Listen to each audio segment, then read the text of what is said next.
So anyway, a while back I saw lots of news stories about the upcoming Artemis missions and the possible permanent colonisation of the moon. A lot of these news stories mentioned building moon bases in lava tubes. And I've seen that before in books by Robert Heinlein and Ian McDonald. In fact, I started to come up with a book list all about living on the moon. So here goes.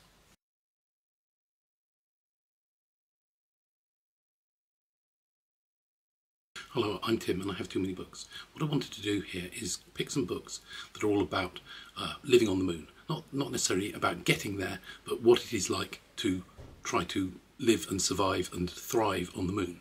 Of course, I couldn't resist using some very early books before we started to explore the moon, which deal with what it would be like to get to the moon. The first book is Comical Histories of the States and Empires of the Moon by Cyrano de Bergerac. This was published in 1657. Now, I mostly know Cyrano de Bergerac from Edmond Rostand's play of the same name, where Cyrano is a lover, a fighter and a poet who helps his tongue-tied friend gain the love of the woman that Cyrano really loves.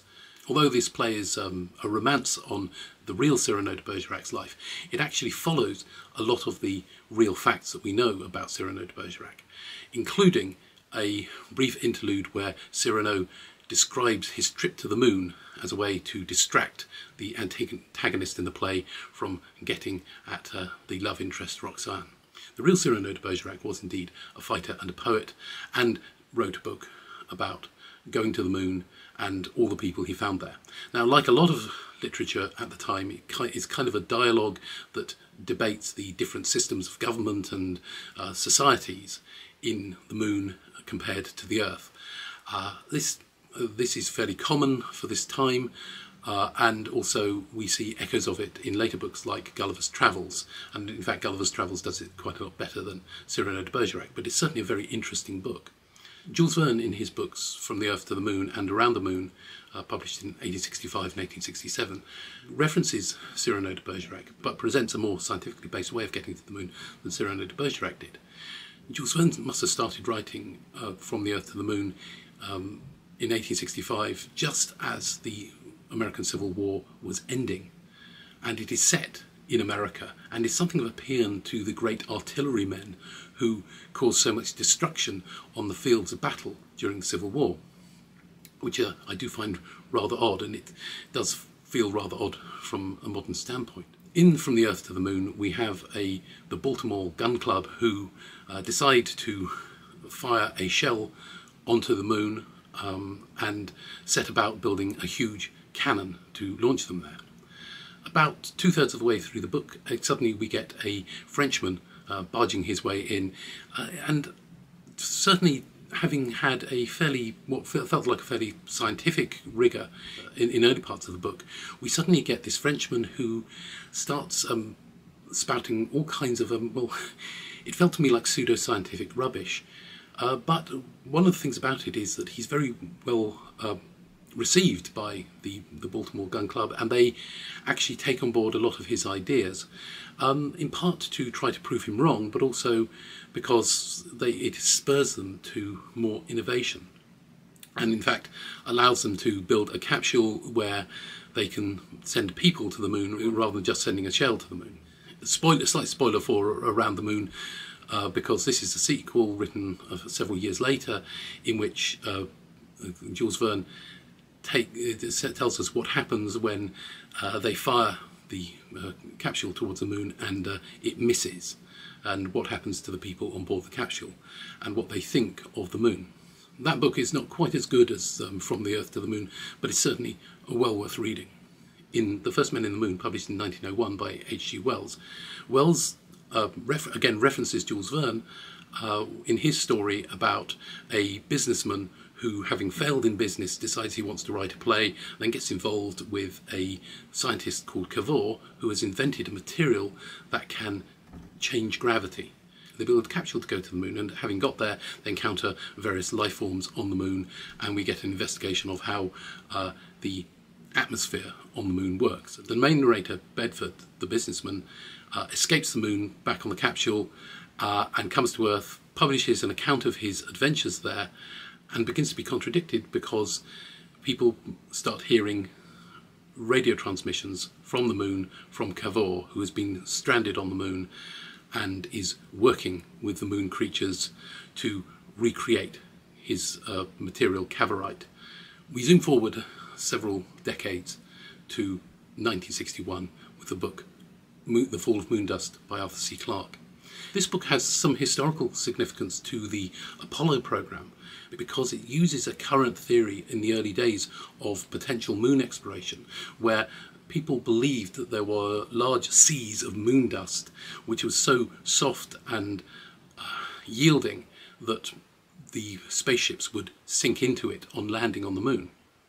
In this book we have an established moon base and excursions for moon adventurers who wish to witness these rather strange seas of moon dust, and we deal with the consequences of what happens when one of these skimmers breaks down and it sinks into the moon.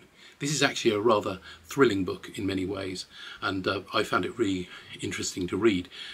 One of the things about this book, of course, is it's written in 1961, so a lot of the social attitudes are a bit odd. That said, one of the major characters is an Aboriginal or First Nations Australian, and is a scientist who knows fairly well how to get out of the problems that the people on the skimmer are encountering once they're buried under the moon dust. Robert Heinlein's The Moon is the Harsh Mistress from 1965 is one of the main inspirations for this list. It's about a man called Manny who has been born on the moon and is therefore rather restricted to living on the moon, and when he goes down to Earth is rather disabled.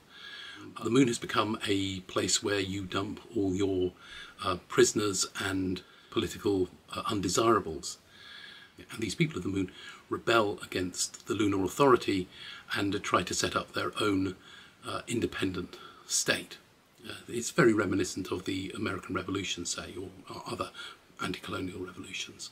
And it's also very hard sci-fi in that it deals with how to live on the moon, how to survive on the moon, and the effects of lunar gravity on people coming back to Earth. The next book to talk about is Moonrise by Bova from 1996. This starts with a man trying to get to a shelter on the moon, having been attacked by nanobots that have gone rogue. And it really deals with the consequences for his son and his stepson in later generations, where they are trying to establish a moon base and making it a going concern. In 2011, Larry Niven and Stephen Barnes wrote The Moon Maze Game, which is about a live-action role-playing game being played out on the moon. We have a set of gamers who are put into a game on the moon which resembles H.G. Wells's First Men in the Moon and War of the Worlds, but also we have an African prince who people are trying to kidnap in order to get a lot of money out of the country very quickly. Star Cops by Chris Boucher was published in 2015, but was based on scripts from 1987. Star Cops was originally a BBC television series, made at a very special time for the BBC when they just cancelled Doctor Who and were really giving up on science fiction. In fact, the rumour is that this series had 9 episodes instead of 10 because the BBC suddenly found out that they were making a science fiction series and put a stop to it. This series is pretty cheaply made, and at a time when they couldn't use that many special effects. This series, written in 1987 and set 40 or 50 years later, so 10 to 15 years from now, has one thing that an awful lot of television or films or books set in the near future doesn't have, and that is that it still works. I mean, if you think about Back to the Future predicting that we would have hoverboards and flying cars in 2015, we know that that was kind of out of date and wrong very quickly after it was made. But Star Cops produces a world that still kind of works. Now, of course, they don't have the graphics budget or the sort of the touch screens that we go into, and they certainly don't have the flat screens, although they like to pretend that their CRT televisions are in fact flat screens in the series. It also gets an awful lot of things right. The politics of this show does go in and out of fashion, so this was written during the Cold War, so the Russians were seen as the bad guys. For a while they weren't seen as the bad guys, but nowadays, well, maybe they are at the moment, and maybe they will be for a few decades to come. But what really impresses me about this series, of the television series and also the book, is that they get an awful lot of things right. It's a very believable world of 10 to 15 years in our future, and it has remained believable since it was first written in the 1980s. And that's really quite remarkable. The Starcops themselves are a group of people who are trying to set up and run an international space force. We follow a character called Nathan Spring, who is sent up into space, or out into space, to run the International Space Force, or Starcops. Nathan Spring has a slight advantage over the other people because he has a prototype device called Box.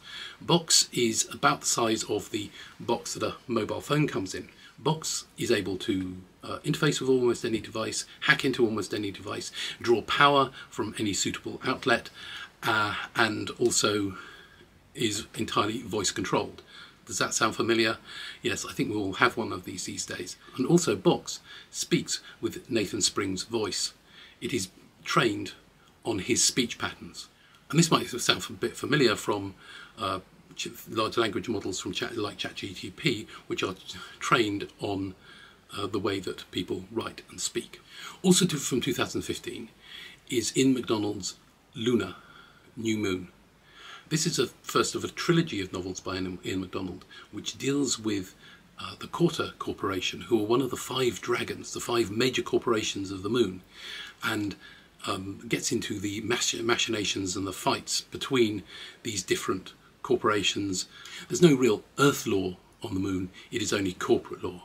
Everything is a contractual obligation, even marriage, which can be polyamorous and polysexual.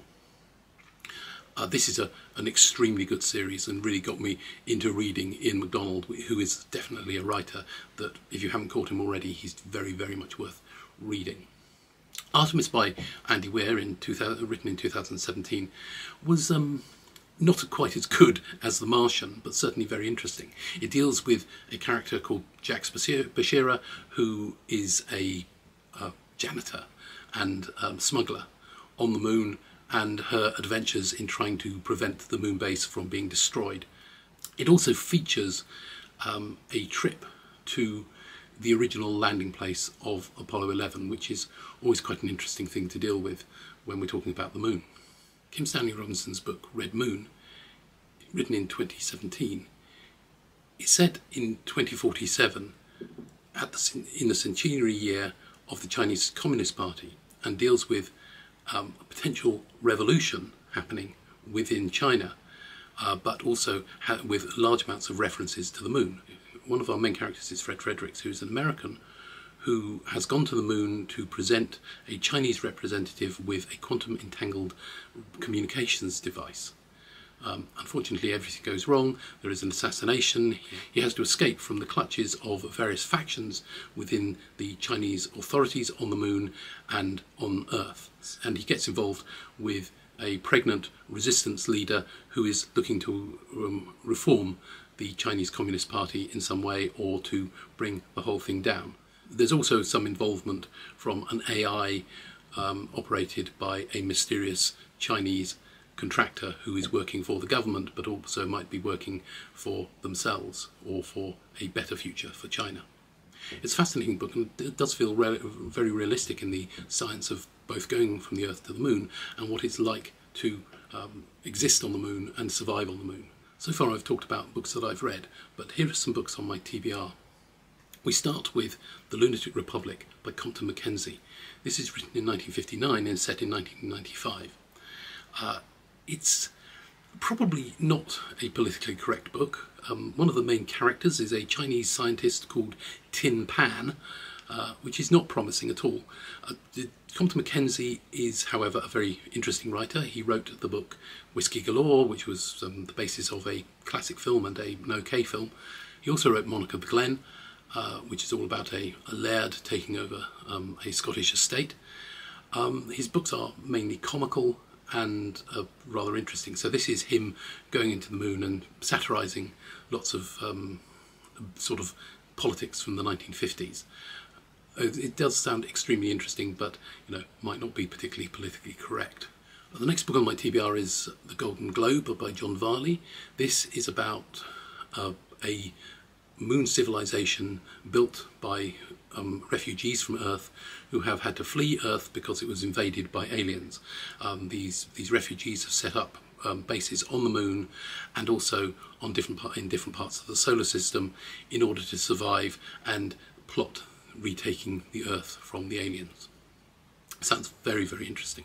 So far this has been, well, a bit of a sausage fest because we don't have enough women voices. I just couldn't find enough books by women about what it's like to live on the moon. One exception is Nancy Holder's The Six Families from 1995. Nancy Holder might be slightly better known for her various novelisations of the Buffy the Vampire universe, or Buffyverse, and also her series of YA horror books which are titled Wicked. The Six Families it refers to the mob families who control gambling on the moon, and we feature a bagman who has to deal with them and also with a billionaire industrialist who wishes to control the moon himself. The last book to talk about is The Moon and Other from 2017. This is set in the 22nd century. In this book, the moon has about 3 million inhabitants and they form themselves into city-states. One of these city-states is called the Society of Cousins, and it is a largely matriarchal society where only women are allowed to vote. And it follows the descent into war between these various city-states on the moon. John Kessel is probably better known for books like Pride and Prometheus, where he takes Pride and Prejudice and mixes it up with Frankenstein. So I hope you found some of the recommendations for books about living on the moon useful, and while researching this list about living on the moon specifically, I did think that there are other aspects of the moon that we could talk about, and I've come up with a possible lunatic challenge, if you like, a moon-based challenge, which is all about the various aspects of not only living on the moon but getting to the moon, and what the moon generally means to us. So I might do this as a prompt if I can get some people interested in doing it. If you do think you're interested in it, I put the prompts up here to see if it's something you might be interested. I'll put up the prompts in my community tab. If this sort of tag interests you and you'd like to use some of these prompts to recommend some books, then please let me know in the community tab or in the comments. And when I eventually get round to doing the tag, I will mention you and challenge you to come up with some really great book recommendations. Thank you and goodbye.